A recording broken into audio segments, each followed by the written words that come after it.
What's up, guys? Justin here with my Week 13 waiver wire ads for NFL Fantasy Football. Please make sure to subscribe, as only about 5% of you guys that watch are subscribed. And let's jump right in with some quarterbacks that I'm looking to add for Week 13. Trevor Lawrence is a solid streaming option this week as he takes on the Titans, who allow 18.1 fantasy points to quarterbacks. This is the 14th most in the league, so it's only around middle of the pack, but he does have 3 top 12 finishes in his last 4 games, with some difficult matchups too. Jacoby Brissett stayed hot this week, posting yet another top 12 quarterback finish, which means he's had a top 12 finish in all 6 of his starts so far this season. Next week, he gets the Tampa Bay Buccaneers, who allow the 4th most fantasy points to the position. This should likely be a higher scoring game too, though Baker Mayfield's shoulder injury would play a role in the game total. Cam Ward achieved his first top 12 finish of the season in a tough matchup against the Seahawks. He threw for 250 yards and a touchdown, but more importantly, he ran for another 37 yards and a touchdown on the ground. Tough to start him after his rough season so far, but he gets the Jaguars in Week 13, and they allow the 6th most fantasy points to the position, so he's a deep streaming option this week. Kirk Cousins is another deep streaming option as he gets the New York Jets. The Jets give up the 11th most fantasy points to QBs, and Kirk Cousins is coming off a serviceable 14-point performance, which will be about a top 15 QB finish in Week 12. Heading over to running backs I'm looking to add, I'm starting off with Devin Neal. He is the most important running back add this week due to Alvin Kamara's injury.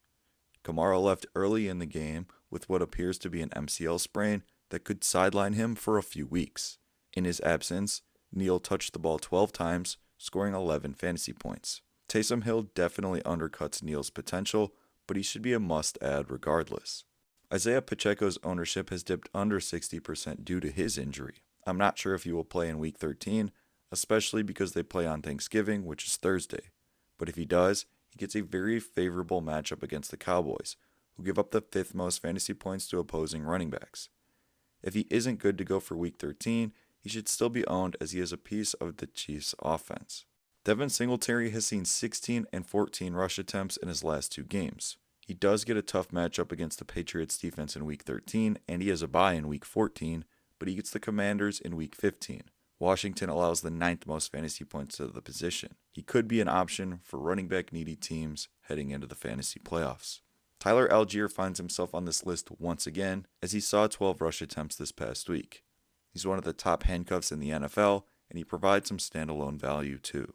Dylan Sampson is someone to keep an eye on as well. Quinshon Judkins left the game with an injury this past week, but I think he did end up returning. But it's still important to monitor this injury throughout today and tomorrow to see if Sampson is worth an add. Let's jump over to the wide receiver position, which has quite a few options this week. Jaden Higgins has seen 7 or more targets in 4 out of his last 5 games, and he scored at least 9.5 fantasy points in each of those 4. He's still not a full-time player, but he is seeing the opportunities when he is on the field, so he's definitely worth an add. Before his Week 12 bye, Troy Franklin saw 5 straight games of 8 or more targets.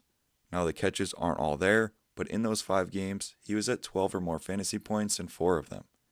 He seems to be the main target earner on the Broncos and should definitely be rostered.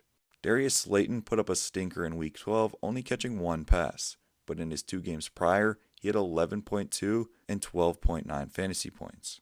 Now this is nothing crazy, but he could be a wide receiver 3 or a flex option. He does have a Week 14 bye, but he gets some good matchups down the stretch, which include the Commanders and the Raiders. After a down game in Week 11, Parker Washington bounced back in Week 12, catching 5 passes for 71 yards and a touchdown. That makes 3 of his last 4 games with 17 or more fantasy points. Brian Thomas Jr.'s health will definitely complicate things, but Parker Washington should still be rostered. Christian Watson caught 5 passes this week, which was a season high for him. He also saw a season high in targets.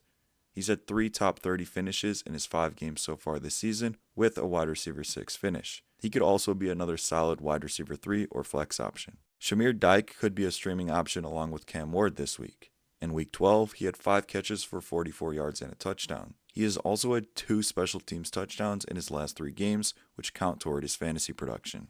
Luther Burden has seen his 2nd straight game of 5 targets, which was tied for 3rd most on the Bears. Now, there are a lot of mouths to feed with Odunze, Moore, and Loveland all getting targets, but the rookie is an intriguing option that could be a deep play or a stash. Greg Dortch posted his second straight game of 6 catches, 50 or more yards, and a touchdown in Marvin Harrison's absence. If Harrison comes back, it will be tough to start Dortch, but if he doesn't, Dortch could be an option again in Week 13. John Mechie has now posted his second straight game with at least 45 receiving yards and a touchdown, and he saw 7 targets with Tyrod Taylor in at quarterback. They get the Falcons next week, but then get the Dolphins, Jaguars, and Saints to follow. He could be a sleeper for the rest of the season. Lastly, the Packers open up Jaden Reed's practice window on Friday, meaning he will be returning within the next 3 weeks. They do play on Thursday this week, so he might not be ready for that game, but Week 14 is definitely possible, and he is also worth an add. And jumping over to tight ends, we're starting it off with Brenton Strange as he returned from injury in Week 12, and he is the tight end 4 heading into Monday Night Football.